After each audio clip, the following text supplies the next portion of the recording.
What's going on, everybody? It's your boy, the uncrowned Otaku.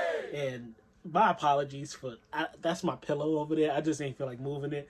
Also, I told myself I wouldn't wear white shirts on camera because it looks weird in the lighting. But here I am in a white shirt. I threw this on just to cover it up. Low key, this button up is fire. Shout out to Hot Topic. Oh, I'm about to tag y'all in the comments. Hot Topic.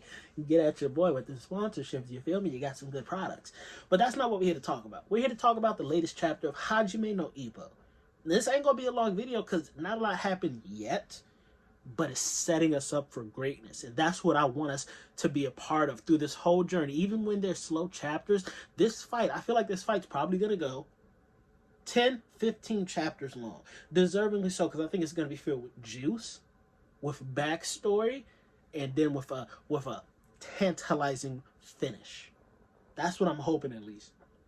So the fight started, and Wally from the bell, he was on the little he was in the, what's that called, the corner. He jumped up against the corner and sprung forward and charged at Ricardo. And everybody's like, he missed, and he can't stop himself. He's going to hit the other corner. I want to call it turnbuckle, but I'll be watching too much WWE, WWF soon. But instead of hitting it, he spun, kicked it with his feet, got some momentum, and he's about to clock Ricardo. I think Ricardo actually, there's enough time to see what Wally's about to do. I think Ricardo is going to dodge it, but I am curious, do y'all think Ricardo's about to get hit? With this, it's very unpredictable. Who would think somebody would do low-key a somersault to propel himself off the corner to swing on you in a championship fight? Who sees that coming? I sure wouldn't. But Ricardo is a world-class champion. I think he can dodge that.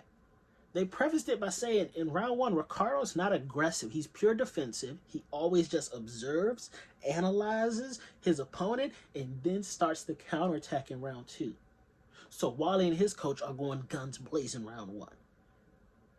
And what some people are going to look at this chapter is that when Ricardo got in the ring, instead of acknowledging Wally, he acknowledged Ippo in the corner and asked, the boy with the Dempsey roll, why is he here? So what a lot of people are going to do is jump to conclusions that, the world champion, he recognized Ippo. He's been questioning Ippo the whole time. He's going to get Ippo back into the boxing world. Honestly, maybe that's a good a shot as anybody else has at pulling Ippo back into the boxing ring. Me personally, I still have no hope that he'll ever box again. I think he is perfectly content being a trainer, and if he's cool with it, I'm cool with it too. But it was interesting that everywhere Ricardo's going, he's seeing traces of Ippo's influence. That's been a common thread, and that's what Ricardo's picking up. And I think if Ricardo bodies Wally, he might call out Ippo instead of Sendo for the next fight. Ippo, he hasn't been training, but low-key, he's been training nonstop, if you really think about it. But we're getting way too far ahead. Wally versus Ricardo. One thing that confused me is in one of the panels, Wally said, what am I looking forward to? Or something along those lines. And I couldn't tell if this was Wally saying it, the coach saying it, or Ricardo saying it, but somebody said, I just want this fight to be finished, or I want this fight to be over. And I think it was Wally, and that made me think, is Wally not having fun with boxing anymore?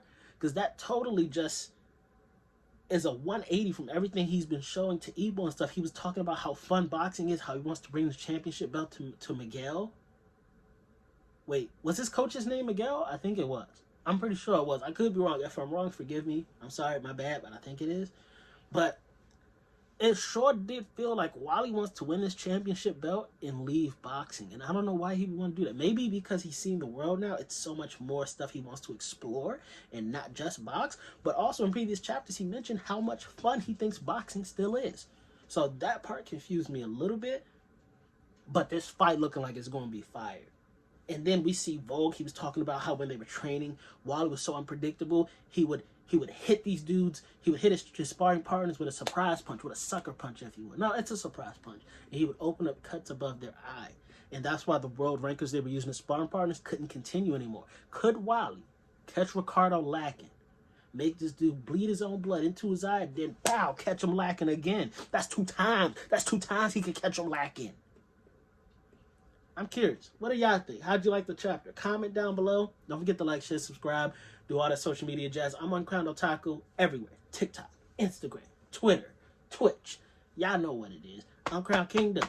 I've been your boy Uncrowned Otaku. That fire brought to you by me and my boy Big Kasuga. Big Goku on the chest too. We're gonna make sure this fire burns for eternity.